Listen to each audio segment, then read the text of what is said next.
Eigen ladies and Eigen gentlemen, welcome back, guys. Make sure you like, share, comment, subscribe if you guys haven't done so already. Check out the website, eigenbros.com, Eigenbros on Twitter, Eigenbros on Instagram, Eigenbros2 on TikTok. And then Patreon members, thank you guys once again.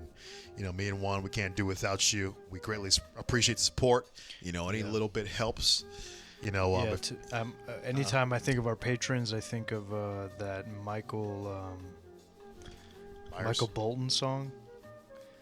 Tell me, how am I supposed to live? I do. That's a banger. Yeah, that's a banger. Talk about blue-eyed soul. That man had it. Right. So. Yeah. Well, anyway. Yeah, and if you guys want to become Patreon members, you know, check out Eigenbros. Patreon.com/Eigenbros. Yeah. We might have to edit that out. Nah, we'll keep it. I'll bleep the. I'll bleep the. Oh yeah, true. Because we get demonetized if we curse within the first 30 seconds. We're covering this for cover your ears. Yeah. It's PG-13. But yeah, there you go. I think that's all the intro. I think that's all the intro stuff. Yeah. For those of you that clicked on this show, we'll get right to it. You know, this is how to survive your physics finals. Yes, two of the worst people ever to be asking this question to.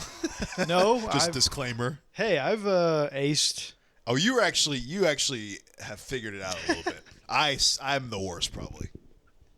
I'm the last person on earth who should really be giving this advice, but since you guys watch us and we're really it's one of the few people probably physics podcasts out there. You're stuck with us. It's the yin and the yang. You'll get the yin and yang treatment. I'm very much good physicist, bad physicist. No. But in all seriousness, we have different approaches. I mean, we had the same approach for learning. Yeah. If you're somebody that's like, man, how am I supposed to pass this class? This class is really hard, and maybe we can talk about each physics subject and how to attack each subject. Maybe that might be a good idea to talk about. Well, not each subject. I was thinking more general. Right. But I'm saying like quantum mechanics is kind of its. Okay, sure. Stab mech. And we could get to the specialty stuff. Yeah. I wanted to kind of keep it more general, as a kind of tips. Way of tips for like problem solving. So this was actually kind of inspired by one of our listeners. One of our listeners sent us a nice little message.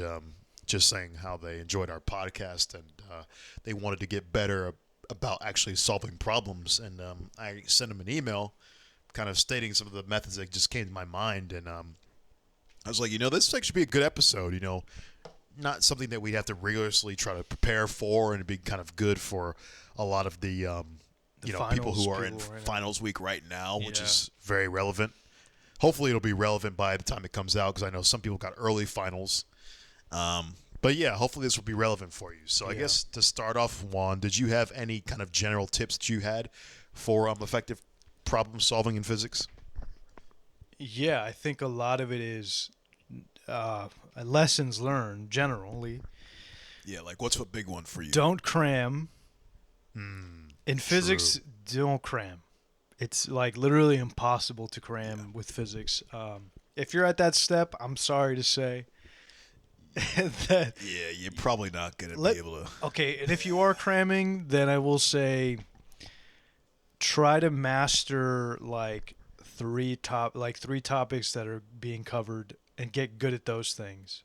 Because if cramming, you're on class the mech entirety, and you could do the Lagrangian, just only do the Lagrangian, then you might have a chance. Yeah. That you might pass with a B. You can do it because at that point it's just contextual stuff. But if you're like in one of these gen ed physics classes that covers a ton of methods or techniques in a semester, then you're kind of screwed. You're not going to be able to learn all that, so you're going to have to handpick certain things, kind of get context clues from professors, look at the notes, kind of see what the professors focused on, because a lot of the time they'll pull from the notes just to see if you're paying attention. Right. This is one thing I realized way too late in life. Just for passing tests, this is kind of a hack that I didn't realize. might be obvious to some people. For me, it wasn't though. For some reason, that you should actually pay attention to the questions that the professors pull from. Like if you could get past tests and exams, no shame in that. I don't think. Personally, I don't see that as a shameful thing. Get past tests and exams because it kind of gives you an idea of what to expect. And a lot of times, those professors will pull those things from certain resources, and a lot of times they will be consistently the same resources. So if you could figure out what resources they're getting them from, then you might be able to actually figure out what questions to study. Yeah. Especially if you know that they like to switch them up every year, but they pull from the same resource, you can sometimes narrow down what the questions will be. Yeah. So I say do anything to try to get the test knocked out, aside from cheating outright, and that's kind of kind of impossible in physics, though. It's possible sometimes, right? Yeah, I mean, there was one professor in my undergrad that kind of let us use Griffiths, like the book. Oh, he was just like, you can use the book. I mean, but he's like, copy good and luck. paste. But he's like, good luck. No, I knew this one guy that he kind of. Well, let's just say that he did. Don't wet anybody out. I know. I'm not a snitch, but I'm not going to name any names, but I know that they desperately needed to pass the class, and so they did some very not so nice things. They told me after the fact, so I wasn't, I ain't no snitch, but I was just like, you bastard. I was like, I did it the honest way, and the test sucked. Oh, they fucked up the curve, huh? They fucked up the curve. Shameful. And I was like, how dare you? How dare you? You fucked it all up for everyone else. Yeah, if you're going to cheat, don't fuck up the curve at least. Just get a C. That's why I say don't cheat, because I'm like, you're going to fuck it up for everyone else, and you're just you're going to look like a master student, and it's like, no. Right. You're just like the rest of us. No, but the other tip that I would say is actually ask other students for resources. Like, say, one thing that I didn't do enough in my undergrad was like early on was asking for help. Just being like, hey, you guys got any copies of the old exams, or anybody know do you know anybody, like maybe ask not grad students, but sometimes grad students. Maybe grad students, but upper division students, like juniors who took the class before you, or seniors, like making friends with them and just being like, hey, do you have old exams by any chance? Like, you can sometimes meet them in a lot of the programs have like study areas or dedicated. Sometimes, in the department. Yeah, the department might have a dedicated like study area for physics students or something, and you can always go in there and be like, have any of you guys taken this professor, this, like, that is something that early on students that don't do that enough, because I think a lot of them come in, bright-eyed and bushy-tailed. Right. But you'll see the upper division students do it all the time. They'll just be like, hey, any of you guys got the old exams? Of course. People are trying to pass here. Yeah. Because, I mean, like, what you'll come to realize is, this goes into the last kind of tip I have in general is that tests, the tests you need to show up for, they count a lot. Usually they count towards your final grade a lot, and you kind of just need to. That's not, the test is not where the learning happens. The test is where the showing happens. So you need to. You're trying to prove to them that you haven't been cheating on your homework, for one. Yeah. And that you're worthy enough to pass to the next part of. Yeah. Whatever physics class you're taking next. Yeah. That's pretty much what it is. So right? So you kind of have to do your damnedest to really be smart about picking out which questions. Right.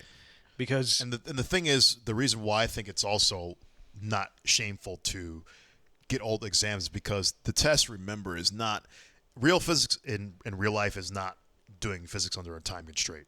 Unless you're like in a movie scenario where you're trying to defuse a bomb and they are telling you to solve this differential equation, or else they're going to kill your family or something.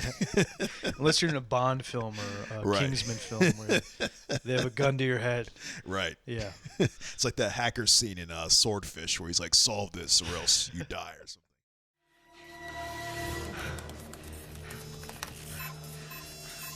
More time. Come on, Stan. 20, 19.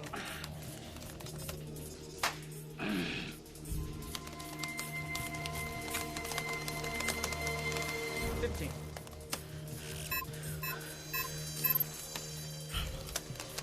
10, 9.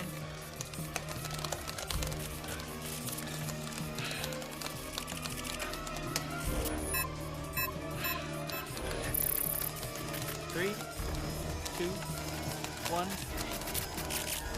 Too bad. You gotta die. No, wait.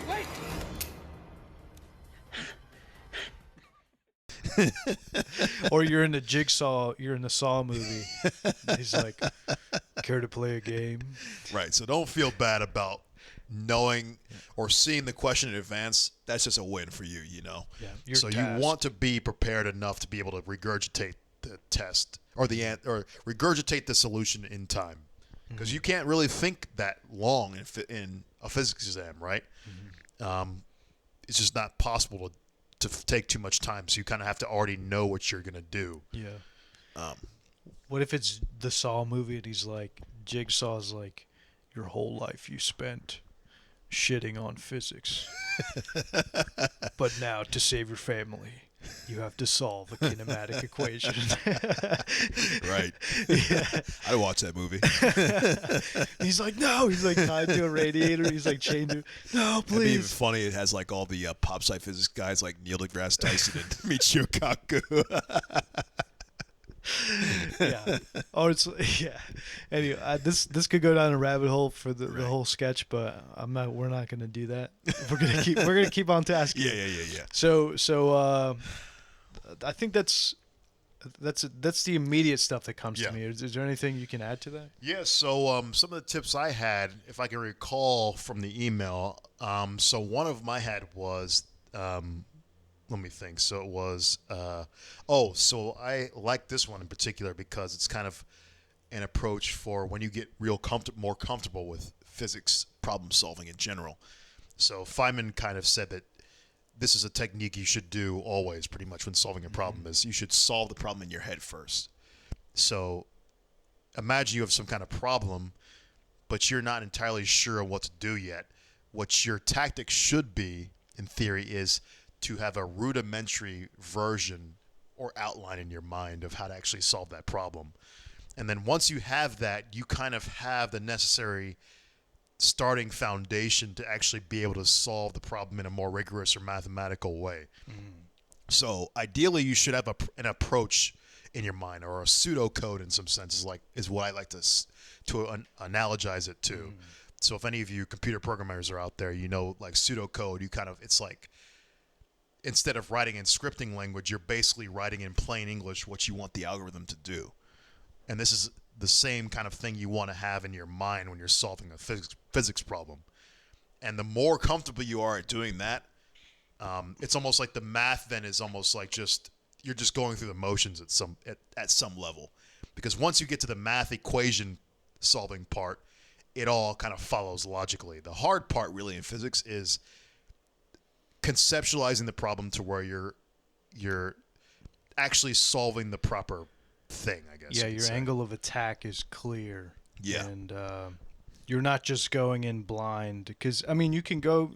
Here's the thing in an exam, too, and that's something that I fall into quite a bit, is if you rely too much on I would say first principles on exams, you kind of get caught in going into endless alleyways. Yeah. So, but you You kind of deviate a lot. Yeah, so you kind of need to pull from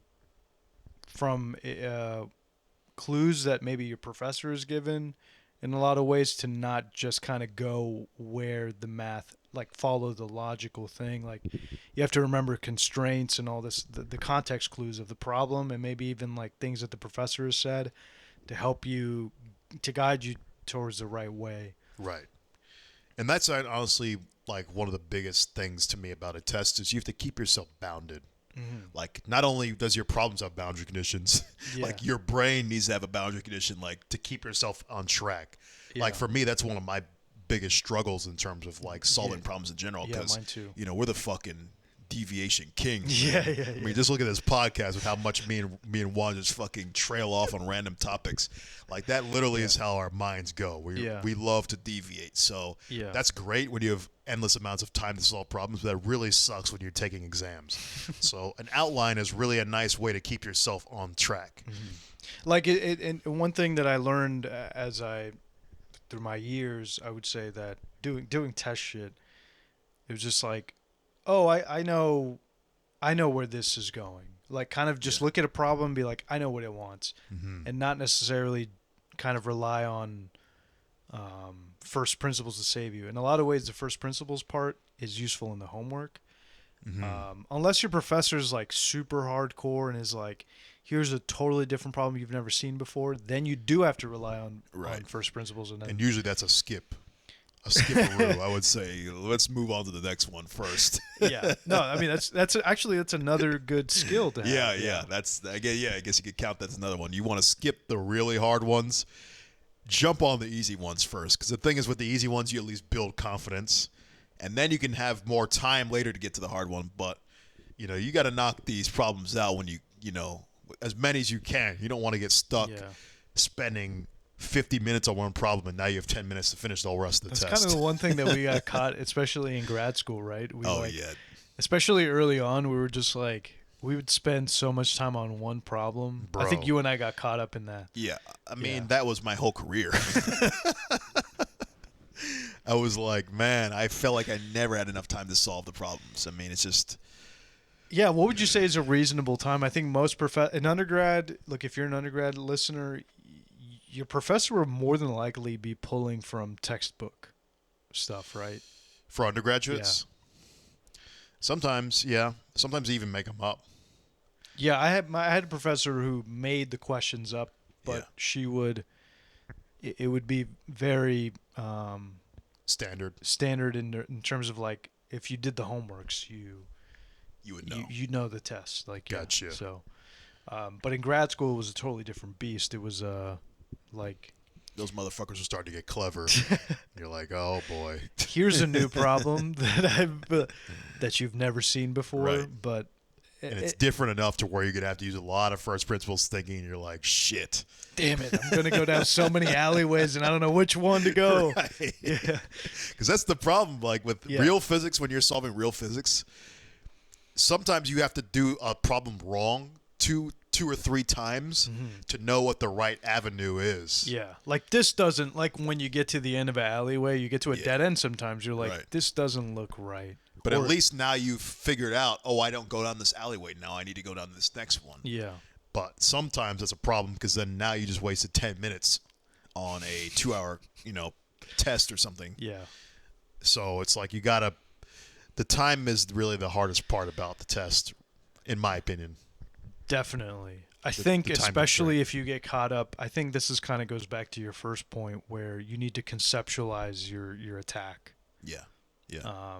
Or your method of attack, because sometimes you'll get caught in an algorithm a lot of the time.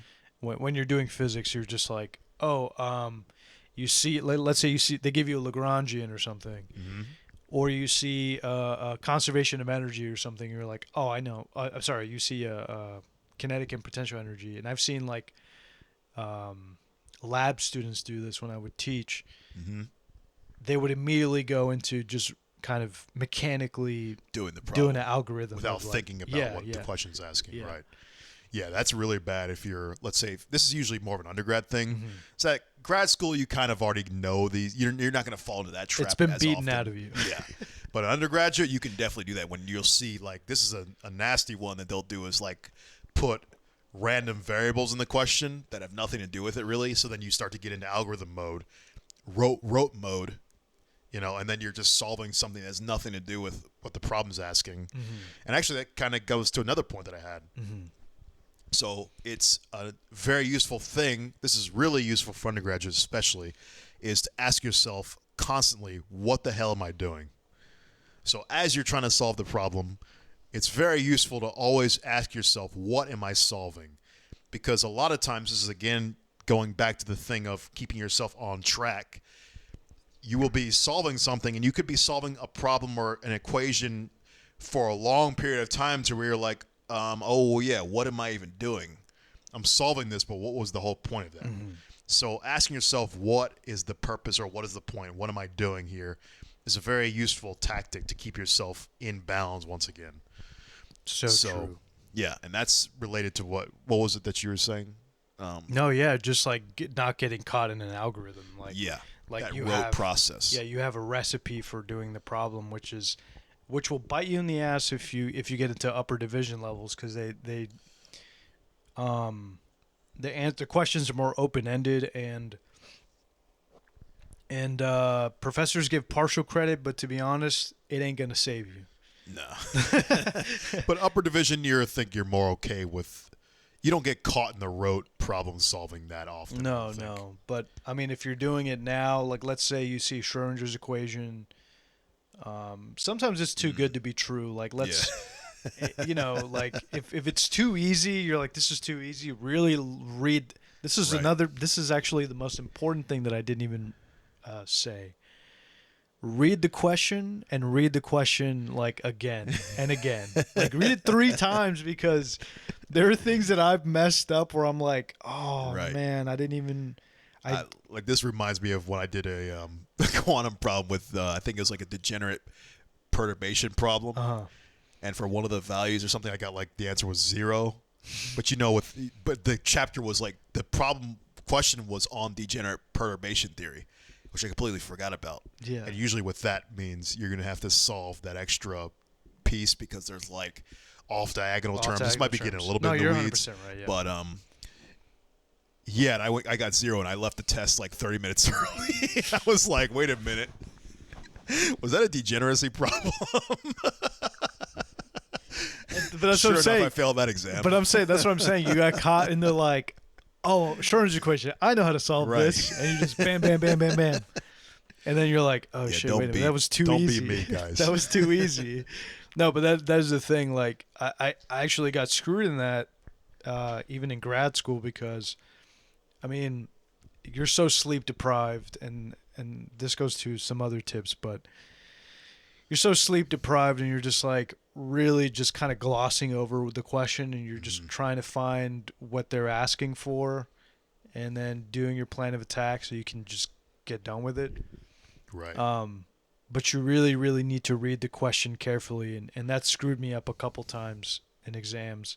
The professor was just like, I mean, it's right there, and I'm like, shit, you're right. Right. I messed it up.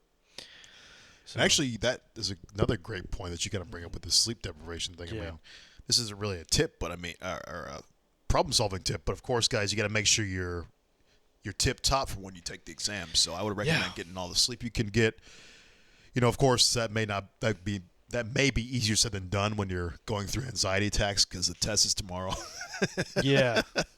But try to get sleep if you can. We've Eat been well. There. Let's say we've been there. Hey, we're both physics grads. For me, I always try to get at least 7 hours of sleep. Yeah. I mean, it's a must for me. I don't care if there's a test or not, because I just think you got to be tip top if you're going to operate at the highest levels. You can't be running off fumes and think you're going to perform as well as you could with proper sleep. Yeah, Don't try to be a hero. You're not cool because you get 3 hours of sleep every night. I mean, guys, your body is a machine. You have to take care of it. So get your rest. It's the law of diminishing returns too. Yeah. Like you can only study so much before you reach a plateau, and you're not gonna squeeze out that last bit of lemon oil from the lemon. You're just not gonna. You're not gonna. You're wasting more energy and time than you're helping yourself. Yeah. It's like it's an optimization problem. A lot of life, you'll realize, especially I know there's a lot of young people in our audience. You'll realize you get older, like it's an optimization problem. You're not a robot. You're not a machine. Eventually, it's like Juan said, it's diminishing returns, and you're just burning the midnight oil. It's not worth it. Yep. It's just wasting time and energy, and then now you're not optimizing. So you have to optimize yourself. Yeah. So kind of harping on that a little bit, like how would you attack, like more concretely, how would you attack studying for an exam? Like would you do like some professors say study all the questions in the chapter, or, Right. in the book or whatever. Right, right. Like, what would you recommend? So I'll give my approach. I'll kind of give our approach for the graduates way we used to study. So for me, it was always my plan of attack was just study everything that we did. So I would always start with the homeworks. When we would do the homeworks, I was like, if there's anything to pull from, it should be the homeworks, right? Review. So essentially review. Always review every homework problem related to what could possibly be on the test. Unfortunately, that wasn't good enough always, though. So we would have to wind up actually studying other materials as well. So then you can migrate over towards the in-class notes. If there's extra stuff on the notes, study that. Excuse me. And then finally, the thing that didn't always help either. So the real one that helped the most was studying the qualifying questions for us. Because our professor would sometimes put qualifying exam questions on there, and they would be enough variation where you're like, oh, he can ask this real fucked up question, and that one can happen. Yeah, and that one can kind of stand in for like old exam questions. Yeah. So yeah, and I 100% agree with you. Like Yeah. that is a good recipe. Like review the stuff that you've covered, because that for sure is something that you need to know And in anyway. detail. So don't. Yeah. This is another really big emphasis for me is I don't fuck around when it comes to skipping over details. I mean, Juan could attest to this. Like, I'll do every single part of the calculation because what will get you in the end on these exams, I guarantee you, is going to be some stupid ass detail that you should have done that you said, oh, I got it. It's trivial. Yeah. And that's happened to me, okay? It's happened to me too. That's why I don't skip them anymore. So when you do every single part of the calculation, that is going to make sure that there's no excuse for failure there, because skipping those details, I promise you, it's going to be that one stupid thing that you didn't look over because you're like, I thought it was easy, and then you realize it wasn't as easy as you thought it was. No, because a lot of the time, and this has bit me in the ass more than I care to really say, but there's a trick sometimes, right? Yeah. Like sometimes there's like a conversion or some kind of like, if you're doing integrals, there's like a substitution that you need to make. You're like, oh, I can solve this integral. It's fine. Yeah. But then as soon as you get there, you're like, oh, shit. Then on the test, you're like, oh, fuck, what was the substitution? Yeah, what was this stupid trick? Damn it. How do you solve this thing? And you're screwed. Yeah. So you got to do that, guys. You got to go through the details. Do not underestimate the details is my way to say this. So. Yeah, there was one, I remember one exam where there was like a delta function. It was like a quantum potential, and it was a positive delta function. It wasn't the well, it was the barrier. I should say. Yeah. So it was like a scattering problem or something. How the fuck? And I was like, wait a minute. I don't remember that one. Dude, it bruised me because I remember thinking I knew how to solve that integral. Yeah. But then I was like, I don't remember how that function works. And that one's tricky too. The delta function's always tricky because it's like you can't take the derivative of a delta function really, so you have to like make it into a Gaussian kind of. It's fucked up. Study every detail, guys.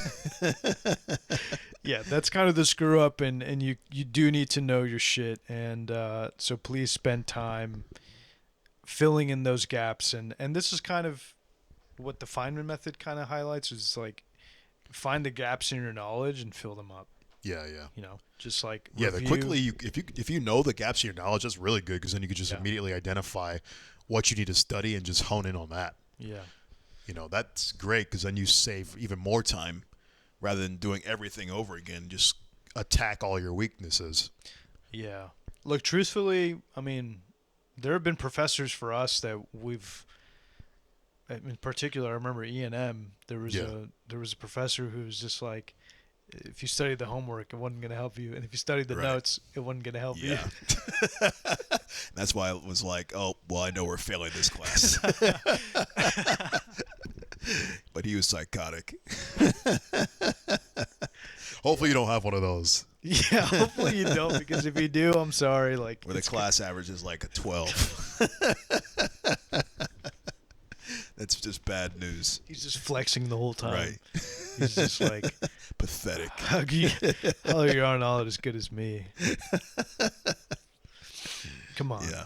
Yeah. No, I had a professor tell me, or tell us that he's like, Fourier transforms. There's like elementary stuff, right? Right. And then we're all like looking at each other like, is he kidding? He was like, no, I'm serious. And then we're just like, what?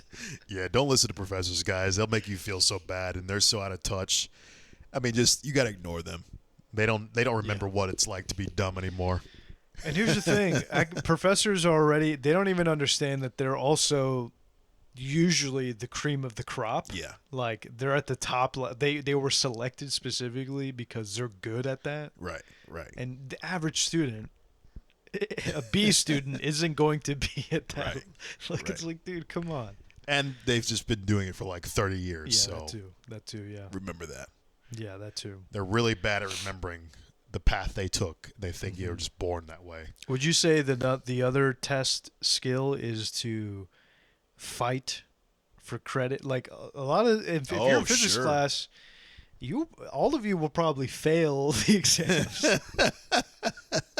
I mean, we're being real here. Yeah, we are. This is a real podcast, We've folks. been We through. don't sugarcoat it. We've been through the ringer of Right. classes before, and we've literally had like, at least for me, I've had times when the whole class is bombed.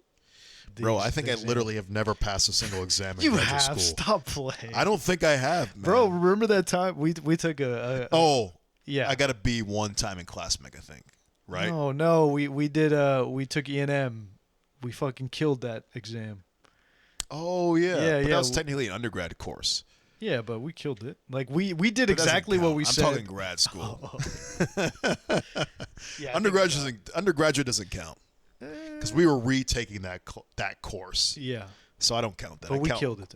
graduate school, adjunct grad courses. I think I only passed one exam the entire time. Like a grade that was above a C. I think I passed maybe. I think you did. I don't think I did. I think that's not a joke. I think. Okay, but Terrence has to give himself some credit, but he does. I studied my ass off, though. Yeah, Terrence, you do study your we ass studied off. like a motherfucker. I mean, we were studying, on average, when we were like destroying the game, we were studying 30 hours a week for On a each test. class. Yeah, on each class. Yeah. On each class, exactly. Yeah, yeah. 30 hours per class. So we were killing it. Yeah, in we're terms doing of study really good. time. I felt like that, I felt like, when Fry from Futurama takes all Yeah. the coffee and like everything's like a slow vibration. My mind felt so fast at that point, but it still didn't help. No, I remember when our wheels were greased, but yeah, for sure it was. We were quick. We were quick, and the only thing is that I think the approach that Terrence and I like to take is more of a thorough, kind of rigorous approach to studying. Yeah. And the thing is, First principles all day when it comes to Yeah. really studying. We diverge like a motherfucker. yeah, but this is the thing, like in But had to for that.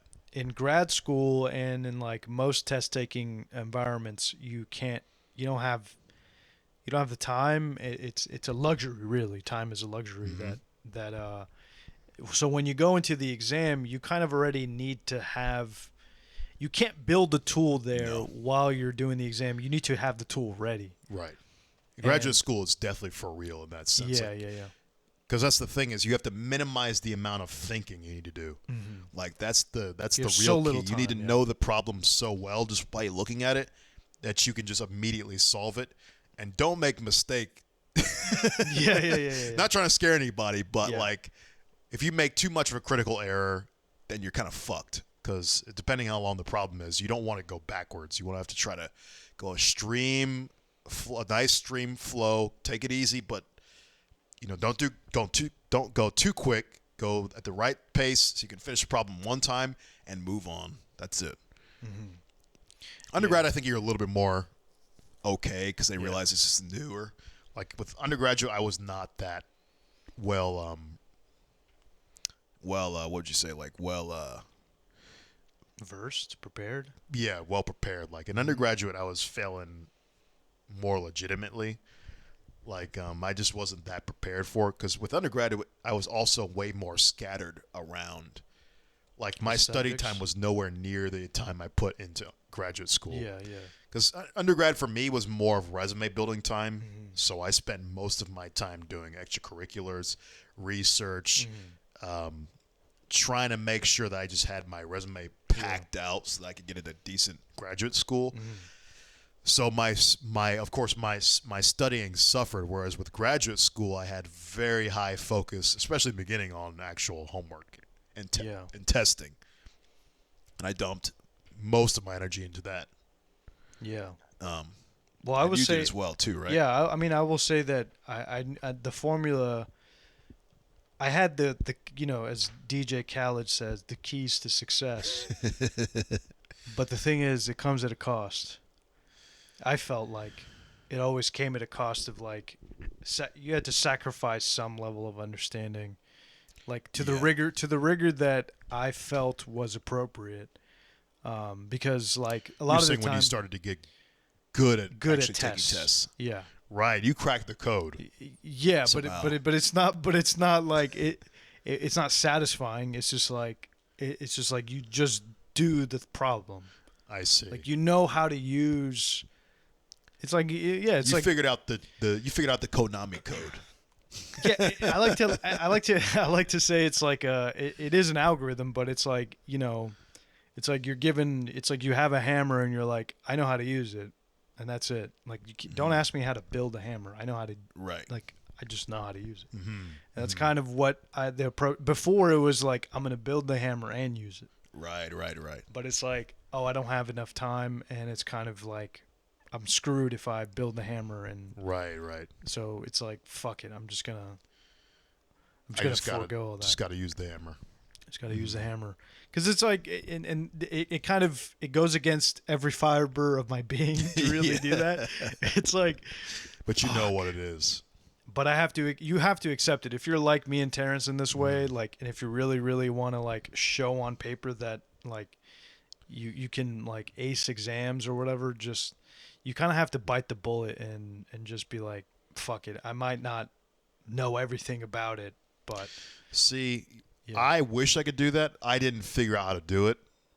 Some reason you figured out how to do it. I couldn't figure out how to do it. Because my memory's a little... Maybe it is. My memory's not that great. Yeah, because I know you were like, I can't. Yeah, because I've tried to do it. Yeah. And every time I try to use memory to shortcut my path, I always get more fucked because there will be the one thing that I had memorized, and now it requires actual thinking to know how to circumvent it, right? And then I'm like, I don't know how to think about it because I didn't spend time on this. So it's either you spend the time actually understanding what you memorized during the test, which is a real bad move a lot of times, right? Because, I mean, 30 minutes on an hour-long test, now you just lost the game, right? Or you can try to just hope that you memorize it. You can hope that you can translate your memorization on in an improvisational way. Yeah. Which is always a bad move too. Well, the thing is, for me, I usually. would use my first principles thinking. There was a shortcut. There was a sort of compromise I got to, but it was just like I would memorize the tricks. So the professors a lot of the times would have tricks that you kind of had to like know it. So I just remembered all the little bullshit tricks that they had. Because I'm like, I know they're going to pull this shit out of nowhere, and they're just going to be like, well, you should remember the trick. And it's like, oh, okay, I figured, in that sense, I did figure out, like, that is the formula. Right. They are going to use or really test you in the most obscure shit possible. So you have to remember so I memorized Depending on the tricks. professor. Right. True. I remembered the tricks a lot of the time, like just to get an answer, so I knew how to use it, but I didn't really spend a lot of time trying to dig my heels in and trying to understand it fully. As opposed to before, I would limit myself in like really getting to know one or two techniques really well, but then sacrifice spending time on other techniques where I'd sometimes, like, I know you and I would get caught up in that sometimes where like we didn't have enough time to cover all the techniques, but we knew a couple techniques pretty damn well. Like, sure. What I mean?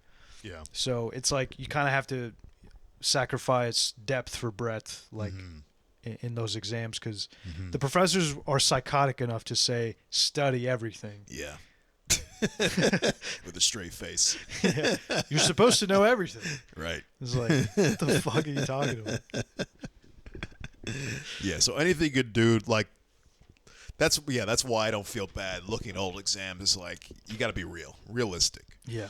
Be realistic. Don't have shame in that aspect. As long as you know or you feel confident in what you're doing, you know, and you know that you know what you're doing in terms of solving problems, then do what you got to do. You know. Yeah, and I guess what else do we got? Juan, did you have any more Like tips by chance? Yeah. I mean, I had. I guess another tip is less kind of test context, but more personal. You kind of alluded to it. It was just like get enough sleep. Oh, like yeah. you have to take care of yourself. Like It helps a lot. It helps a ton. Like, trust me when I say that this like young lady taught me, or this girl in my undergrad. Like, she was just like, I was like, oh, like I'm staying up. I would be like, yeah, I'm staying up to study. She's like, psh. She's like, no, hell no, I'm going to bed. And like, I'm like, cause I was in the library studying for the test tomorrow, and she was just like, I was like, what are you doing? She's like, I'm going home. I'm gonna go home. I'm gonna go to sleep. I'm gonna eat, go to sleep. And I'm like, really? She's like, yeah. What are you gonna squeeze out? Like, it's the diminishing turns. And I was just like, and I remember going into the exam the next day, not doing well because I stayed up and like really got shit sleep because I was freaking out. Meanwhile, she ended up doing better on the exam because she wasn't like going in there with like, raccoon eyes. Bags in her eyes. Yeah, raccoon eyes, just like wiping, eye crust off of her test paper. She was just like, yeah. I mean, I just went in there in a good mood and took the exam. She's whistling in the morning, skipping in the classroom. 100%. Like, she got a full meal. She like, and that is, and I started implementing that in grad school, like a little towards the end of it, but that's something I like, and even undergrad, like if I could afford the time, I'd be like, all right, here's a test day. Actually, the 24 hours before the exam, I'm just gonna chill. I'm just gonna, if I could afford it, again. Like, there were some semesters where I like had a test every fucking week, which was brutal. Wouldn't recommend that.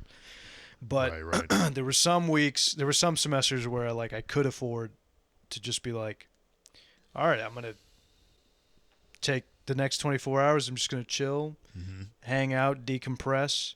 Maybe an hour or two before the exam, I review my notes. Right. Just to refresh my memory and all that, make sure I know I memorize all the tricks or whatever the fuck, and then hope for the best. Right. But early on, I would do things that like just cramming and just being like at the very last minute trying to fucking absorb everything that I could use to help me in the exam, and that's usually and then literally forget it tomorrow. No, literally forget it. 2 minutes into the exam, I'm like, oh, damn, I just saw that problem. I don't remember how to solve it. Oh, fuck. Yeah, cramming in math and science doesn't work. Unless maybe you're a biologist. We'll say math and physics. What do you mean? Because, like, anything you can memorize, like, maybe that works. Oh, yeah, 100%. But, like, this is a logical field. No, I know. Like, and you're not cramming anything. And I came from biology, so I had those were bad habits that I had. Right. You're like trying to transfer the bio skills to the physics realm. Doesn't work. Just I'm gonna memorize how to do the problem. It's like, no, you can't do that. You have to actually do them. You actually have to know how to analyze and process the stuff. So So yeah, you can't necessarily. Maybe me using the word memorize is kind of a loose way of putting it, but I don't know. Do you think that's a contradiction in some way? Because I'm like, don't memorize, but then I'm like, I was memorizing tricks. No, I think you have to just understand the context in some sense. Yeah. Because you still at that point had enough of the foundational elements of actually knowing how to solve problems. And when you're talking about memorizing the tricks, you kind of got to a place where you knew how to remember certain tactics, but your foundation was still strong enough of a problem solver where it's a different kind of memorization. Like the bio kind of memorization, let's say, is like just from the get being able to memorize like names of things and just being able to regurgitate on an exam. Yeah. There's no actual logical problem solving aspect in that sense. So it's different. Yeah. And I think some of the audience would understand who at least are in it. True. Yeah. What about you? Do you have any more? Any personal like sort of tips? Personal tips? Let's think. So let's think. So well, you're like a no me. coffee person, but yeah, I'm a no substance guy because I'm like, I know that the cons of this are going to outweigh the benefits. So you're eventually. you're not a limitless drug kind of guy before a test. Because I know that limitless drug is going to be like addictive, and then it's going to be, then it's just going to be you're trying to get to normal after a while. So I'm like, I can't do the coffee. I knew I was tempted to do it though, so I was debating coffee for several years. You took one. You had a coffee one time. Oh, at Starbucks. Starbucks, I'll get a Java chip. You had like a frappe. What do they call it? Frappes, frappuccinos. I don't remember. Chocolate I usually chip get a Java frappuccino? chip but that's not for like staying up. No, but they have caffeine in them though. Yeah. Yeah. But I like the ones that are like dessert. It's like a shake to me. Oh, gotcha. Yeah. It's got whipped cream and like chocolate. Does, those are just like a dessert for me. But Terrence would be hyped up. He'd be like, "I'm gonna go for." We'd be at the library from 1 to like 9 p.m. Oh yeah. like, I want to go home. I love those days though. Honestly, that was so fun. Just like knowing a problem inside and out, like to a fucking T. God, the days would just melt, dude. I know, man. Crazy. We were so like locked in, man. I remember, and this is a sad thing that you probably recognize for exams because like a timetable for studying. Give yourself, I think, I try to give myself 2 weeks. Like the first week is kind of like a soft. Yeah. Like a soft preparation. We were studying for like 2 weeks straight for sure. Yeah, because I remember I would give myself like a week would be like, let's review the homeworks for 1 week, and then if we're lucky or if we go on pace, then the next week would be like notes and old exams. Bro, we were never not studying. Yeah, I know. We were studying every day, including the weekends, 10, 15 hours. Like we had full days every single day. Yeah. We were locked the fuck in. Yeah, how would you recommend studying? Would you recommend studying like are you kind of a person that's like you should study by yourself or with people or a hybrid? That's a good question, man. For me, I personally say, well, I'll say this. I'll say do what you prefer. So I've seen success both ways. I've seen people who are really good, working with others. That would be more my kind of speed. I love working with other people. And then I've seen people who do really stellar just working on their own.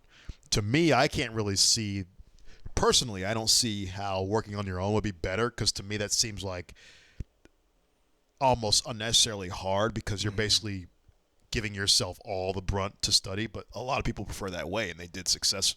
They performed successfully on exams on it. So I would say do that if that's what you like to do. But for me, I like the approach of working with a lot of people because I mean, you can attest this one, like when we would get stuck on certain problems, like someone else might think of a completely different way. Like one of our buddies, Javon, Shout out. Shout out to Javon. He would, unlock something that maybe seemed like a massive obstacle for us. Yeah. And then he would see it and be like a completely easy, like, oh, that's not anything. And then it's like, oh, okay, yeah. So we got through problems faster. And I think the more varied kind of... And vice versa. Like sometimes you would be like, I don't get this. And then you would just be like, yeah, it's this and that. Yeah. Right. But I think the more different kinds of thinkers you have in a group too, the better, because then you have other people looking at problems different ways. Like that's kind of the cool thing about physics as well, is like how collaborative it can be. Like how collaborative it can be and how differently people can see different parts and aspects of a problem. And, if you're working with people who operate at the highest levels, like a field like physics, it's like you really get to see the height at which different people can think in different ways than you. And it's really just a cool thing to me. And I think I learned a lot more that way because I might not have seen things like that if I was just working on my own, I wouldn't be able to unlock some of those things, I think. Yeah, my undergraduate, I did more of the study by myself. Yeah. And then kind of join people Mm-hmm. and kind of reflect and just kind of talk about problems with them and just get feedback that way.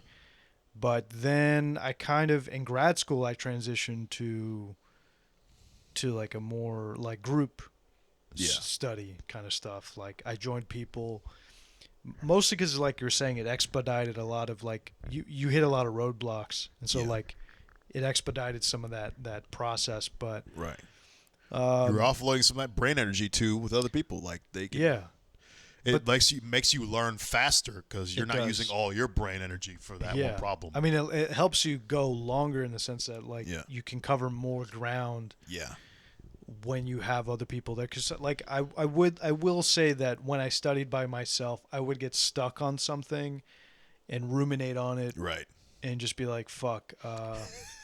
And now you're sitting there for 30 minutes. You're like, let me go watch something real quick to unlock my problem. Yeah. Let me go do something. Do something passive so I can process it in the background. But I would burn a lot more time. However, it did stick with me a lot better. I will say that one thing that I fucked up with doing group stuff is sometimes I would exit the group study and then not really reinforce what I had learned in the group study. Right. So I would I'd be like, oh yeah, we solved this problem. But the thing is, like, sometimes when people would like butt in and like do an approach that helped solve this like maybe blockade that was there. If I didn't review that, I forgot it because somebody else did the lifting for that, and so I had to kind of like recognize, I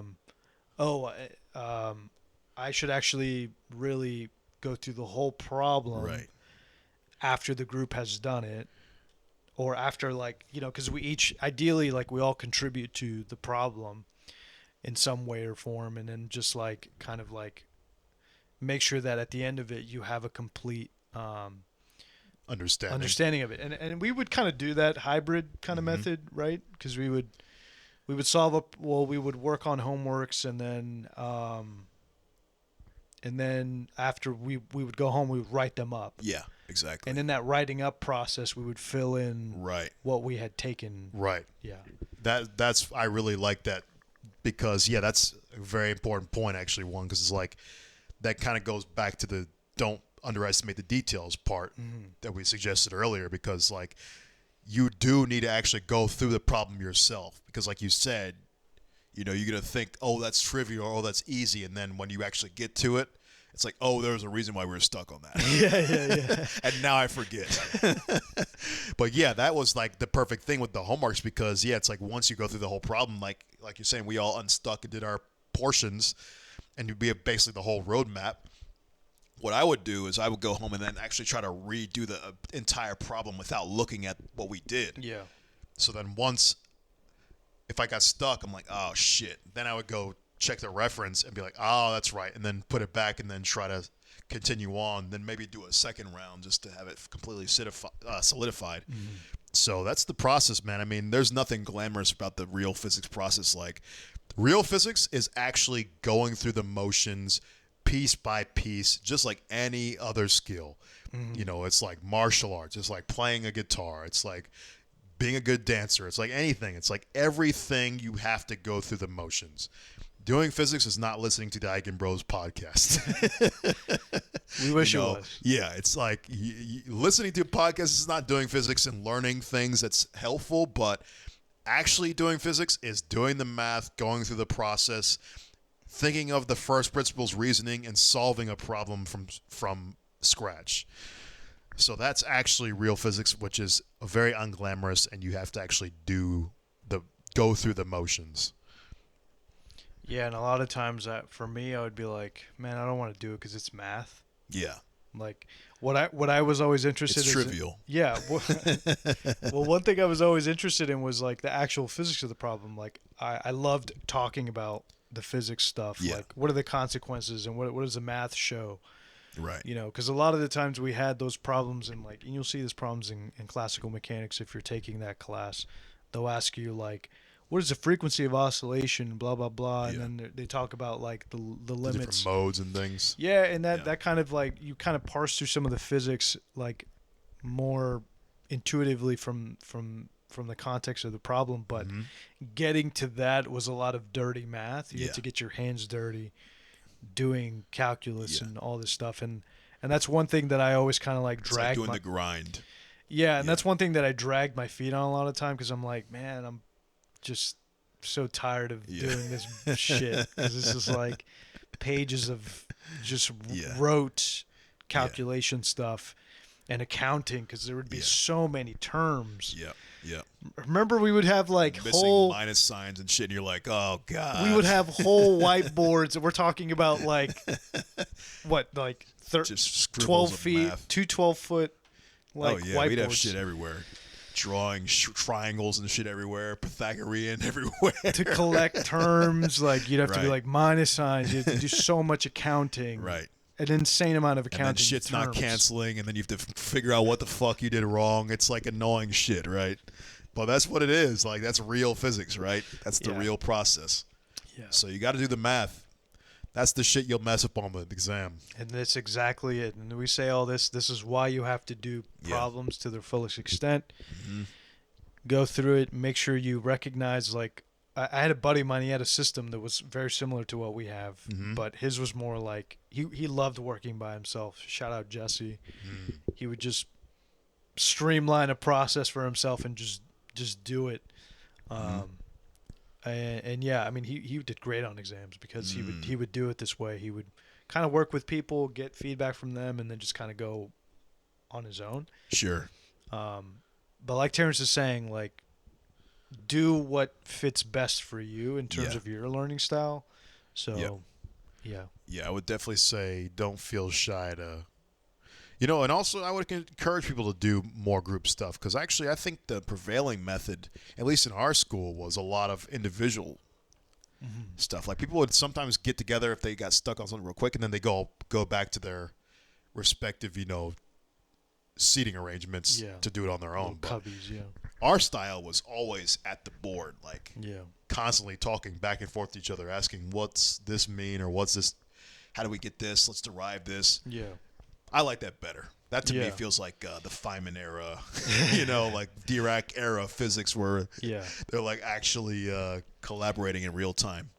Yeah, I was thinking like we're in the actual Manhattan Project, like, yeah, it's a lot more fun. Figure it out. Yeah, it's way cooler to me. It is 100% more fun and interesting, and that to me because the grindstone that is like just doing it on your own, it's a little bit. Yeah, it's just. I find it more boring, but maybe that's the extrovert in me too. Yeah. So maybe it's extroversion bias. Probably. Like for me, I don't mind it, but I just go slower when I'm not working in a group. A group helps me be more accountable to myself. Like I'm just because like I'll go at a very like if I'm teaching myself, I'll give myself a lot of time to digest information as opposed to like if I'm with a group, I'll go with the pace of the group. Yeah, there's more of an urgency. Yeah, because like, and you've seen me when we study, like sometimes I'll have to like take a step back and like kind of have to like parse through what you guys are doing on the board or something, and I'm just like thinking about it. I'm just like I have to spend some time. Right. Yeah. Yeah, you should be doing the scrolling in your notepad and kind of have the whole outline written up of what you're trying to do. Yeah. And then you'll be like, jump in, and then me and Javon will be recess, arguing about something. Yeah. Right. But I mean, like, inject yourself if you're somebody like that who likes to take some time. And I knew people like that would kind of like jump into our group study stuff. Yeah. And then would kind of just go away. Right. But like what we were saying, like find the thing that works for you. I used to kind of work like those other people. But I find that actually working in groups for me is it expedites the process more, and it makes it to where learning happens faster. Right. Yeah. But yeah, well, it's our time. But I think that's it. Actually, yeah. Is there any other thing that another bow that you would put on? Like I would final just say, test taking tips? I would just say, good luck, guys. Yeah. Get your sleep. Good luck this finals. Don't underestimate the sleep. Don't underestimate. Take care of yourself first. Seriously, get some sleep. Get a good breakfast in. Mm-hmm. If you like coffee, get like the only time to really get coffee is like apparently have it like 2 hours after you wake up or something. That's when it's like really effective. Yeah. Okay. Or an hour or something. I don't know. Look Right. it up. Look it up. But it's. I would suggest also work out beforehand too. Then you'll feel those endorphins going. Yeah, I used to do that. Me too, man.